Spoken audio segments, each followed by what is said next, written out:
What do you remember about the last game at USC? They got up 19 on us, and they were really hard to stop at one point. They were getting open shots in transition, and we came back in the second half, couldn't get over the hump. That's what I remember mostly. What happened to their offense when you went zone? Did they get stagnant? No, they just missed shots. You know, just missed shots. I don't know if they went stagnant. Thought they were still getting good shots. They just didn't go in for them. How different or how better are they with Fontana on the court? It seems like when he got in foul trouble, it changed a little bit. Well, there's no doubt Fontaine's a big key to their success. Chaz Bryant has done a good job of filling in for him when he's out, but he is definitely a big key to what they're doing. Are you thinking we'll see him? Fontane? Yeah. Yeah, we should. Do you think that with the way that they defended CJ, that you'll see that again on Wednesday, or was that just a one-game type of? Their approach or the result? Their approach. I would imagine their approach, if it ain't broke, don't fix it, you know. And that particular game, they did a really good job. So I would imagine they would come at him in a similar fashion. And then, is he better equipped to handle that? Let's hope so. I know we have a lot of confidence in CJ. And that particular game, they did a really good job. There were others, in the second half especially, I think CJ also had some good looks at the rim that weren't contested, that didn't go down for him. So hopefully this game they'll go down. How much will he be participating in practice these 2 days leading up to the game? He'll be in practice fully. So like the 2 days prior to Sunday's game, same kind of schedule for him. You said he practiced those 2 days. Yes, yes. How much do you think that helped him against Washington State? I think it helped him a little bit, just with his rhythm a little bit, the confidence knowing that he was out there, and he didn't have to get out there at game time and decide how he felt. He had an idea how he felt and practiced a couple of days prior to that.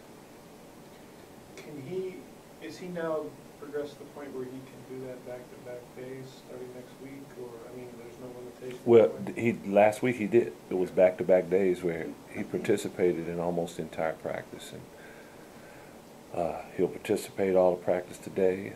The next couple of days after that, you know, we usually have a light practice after a game, so they've cleared him to do much more than he was able to do the couple weeks prior. Andrews left in a walking boot Sunday. What's his status? Same deal as CJ was before. Not again, just precautionary. He'll practice today too. So. And be available. Yeah. Yeah. Yeah, just the idea of face guarding and putting a guy in someone's chest, and is that, you know, sort of like in the manly world of basketball, is that real basketball, or is it just something to do? If it works, do it. I think when you face guys that you respect that can put the ball in the basket, you try different things to limit their touches. You don't want them to touch the ball as much as possible. And you also, with that, want to try to put something on their mind. Sometimes you play against a guy that can really score, and every time, you know, they're setting a lot of screens for him, but every time they set a screen, you try to bump defensively.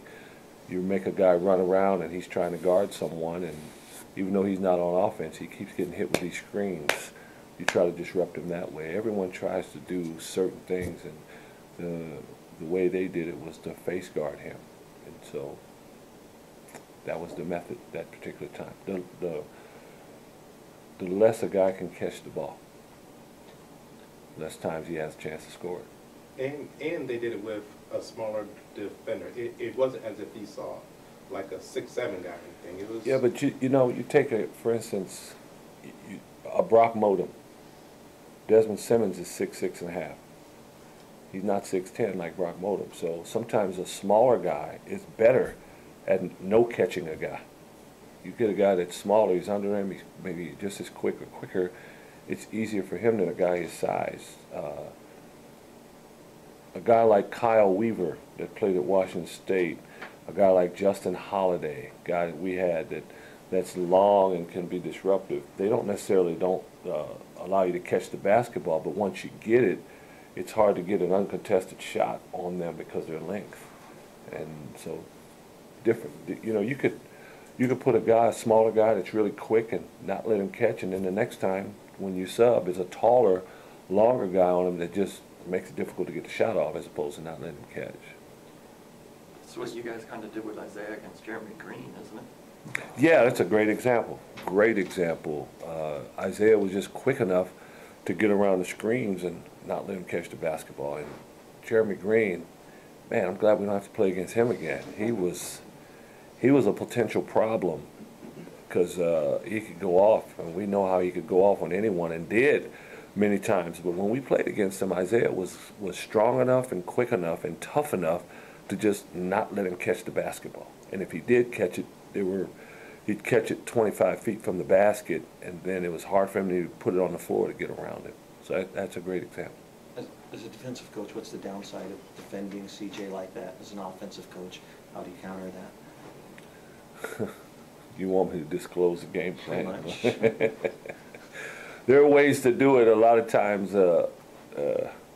it takes the teammates to be effective to make baskets, though. Scott.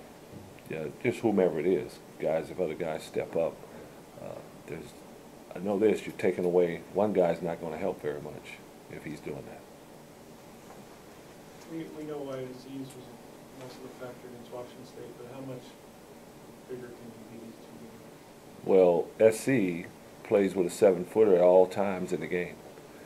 Whether it's Dedmon, whether it's Arabi, whether it's Blazic, one of those guys usually is in the game, and I think that's helpful for Aziz. Have you noticed any difference in him, not his mother's been here and staying with him for a couple of weeks? Or is he like No. a kitty little kid? No, you know he's happy. You know he's excited about it. You just know that from talking to him. The name came up, Scott. You guys have won 2 in a row, and Scott just so happens to have been on a roll those 2 games. What has he meant in that mini streak, and moving forward, what he means as well? First game we won against Arizona State, when he played well, he had 4 rebounds. First possession of the game, he's guarding, the guy tried to drive him, he slapped the ball away. Jaheed Carson, a couple possessions later, drives, goes up, Scott comes out of nowhere, blocks his shot. Right there. Right there. There were things that he did other than shoot the basketball. And I just think sometimes it could be like a wide receiver in football, where if you're not catching the ball, maybe you're not blocking, you're not doing anything else, and he did some of those things, and I really believe that got him going on the offensive end. I also think his shot selection has been better in the last couple of games, and he's just played efficient basketball, and that certainly helps our cause. Did you ever worry, or do you have another point of reference for fifth-year seniors and guys who have already graduated, and how they're either able or it's a challenge to keep their mental focus when they're done with school and they have a whole another year of basketball to go? I think I understand what you're asking me. Just ask it again if you could another way. For guys who already graduated in their 5th year, is it difficult for them Do they to stay check out, focused? kinda? Yeah, is it easier for them to drift because they're not fully within all the system and they're going to school? I don't think so. I don't think, for the guys that I can remember, it hasn't been the case. You know, I think Darnell Gant was in that position, and I mean, he was with us. He was with us until the very last horn went off, and I think the same goes for Scott. Scott's been with us the entire time. I mean, look how he's played here recently. And I don't think that happened during the year, maybe when he wasn't knocking his shot down as much, that he was zoning out, because those guys still are in school. They still are taking classes. They just have met their requirements to graduate. Did he put too much pressure on himself earlier in the season? Just to make shots, just to do, perhaps to fill a role of a guy who went to the NBA? Possibly. You know, Scott would be better suited to answer that. But remember, there have been games where he's bailed us out. At Washington State the first time, Seton Hall, he had come back from the concussion and didn't play real well because he had just come back. He was still maybe a little woozy, but he helped us win that ball game. He's done that 2 or 3 times down the stretch, hit big shots for us. So, you know, there have been times he's really, Seattle U, he scored 24 points and was really good. Whenever he's played at that high level, the common denominator has been he's been very aggressive. And people think aggressive, okay, that means every time he got the ball he's trying to score. No. People are one-sided when it comes to that sometimes. I mean, he was aggressive. He was diving for loose balls. He was going after the ball to get rebounds. He was just totally immersed into the game. And I think all those games, pretty much when he's done well, that's been the common denominator. What's Jannard doing to earn more minutes? What are you seeing in him? He doesn't make a lot of mistakes defensively. When Jannard makes a mistake, it's just due to being a freshman and it's inexperience there. But he's not making a lot of mistakes defensively. And then the thing that he's always had is the ability to disrupt offenses sometimes because of his length. He does that. He made a play in the second half where we got the ball, he took a dribble to the middle, they collapsed, he passed it out to Scott for a wide open shot. He can make things happen. He's kind of like a playmaker at 6'10". And I don't mean a 6'10" point guard, I mean to be a playmaker, you block shots, you get deflections, you help get stops, you switch, you guard 2 guys at once, you pass to other guys, you keep ball alive on the board, tipping it out. He makes plays, he makes things happen. And he's been doing that on more of a consistent basis.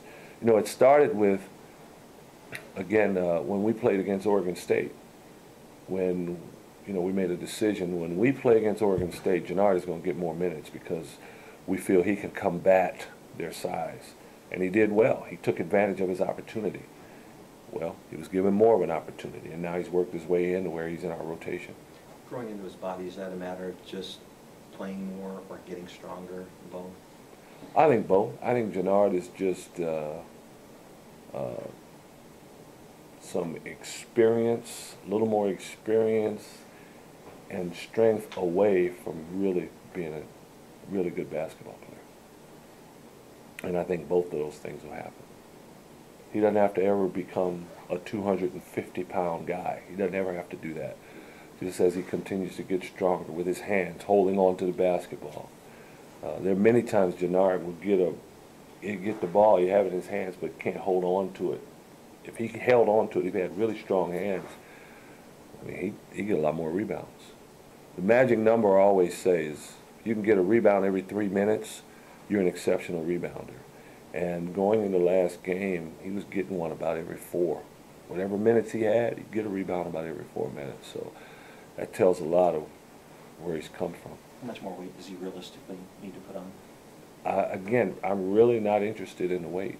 I think just normal maturation will take care of that self. More interested in the strength than the weight. And like I said, he'll gain more weight. But it's more important that he gets stronger, and he is getting stronger, and he has put on weight. He's put on, you know, close to 30 pounds since he's been here, and it's been good weight. It hasn't slowed him down. Part of being a playmaker too is the ability to knock down an open shot. That's a huge one right there. To knock down an open shot, that's a big one. And the team that we've had this year, guys that can do that, help our cause. There's a clump of, I think, 5 teams right in the middle of the conference standings there, still kind of playing itself out. How much, if at all, do you care about seeding for the conference tournament? You know, this year the teams are so evenly matched. I can't tell you one team we would prefer to play more than the other, or one team that we want to avoid more than the other, because it's just so close. So you want to finish as high as you can in the standings. You want to do that. But again, regardless of where we finish, it's going to be about us being ready to play and playing at the top of our game as opposed to who our opponent is going to be.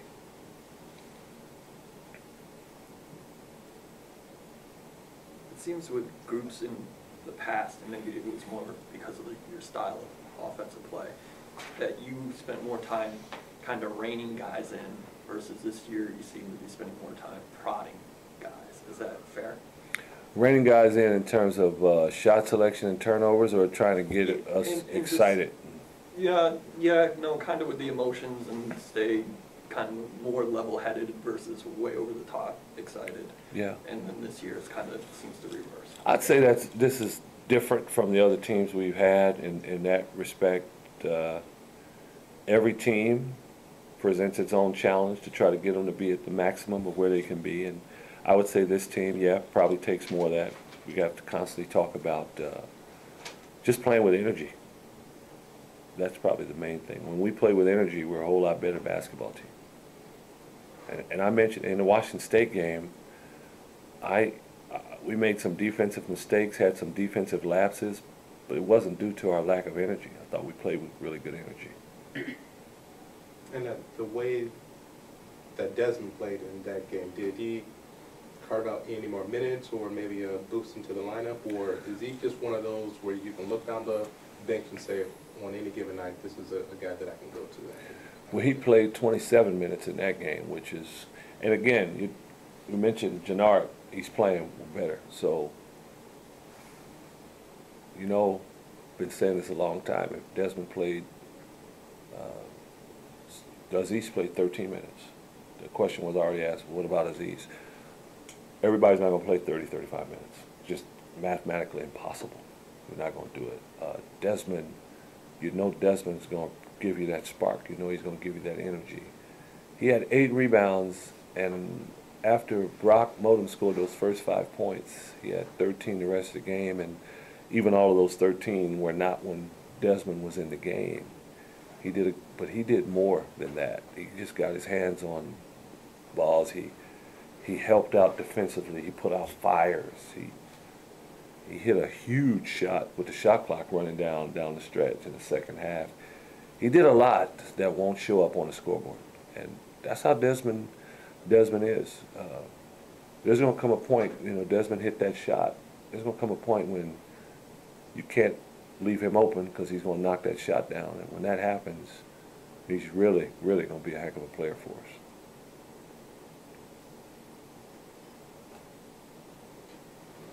Anything else, guys? Just check from the conference Call. Any questions from the conference call? I'm good. Thanks, Coach. Thank you. We do have one more. Nigel Williams-Goss showed up on Sunday. Yeah. Just your conversation with him, what did he learn from seeing you guys live? He just saw the intensity and the speed of the game, which is how we play. And saw all the things we've talked to him about. This is what our program is about. He was able to experience it firsthand. And he just kind of commented on his observations about all that. Did you know he was coming up? No, it's a complete surprise. Yeah, complete surprise. So he just walked in my office before the game. So it was good to see him. I just went and watched him play last week, and I didn't know he was coming, so it was good to see him.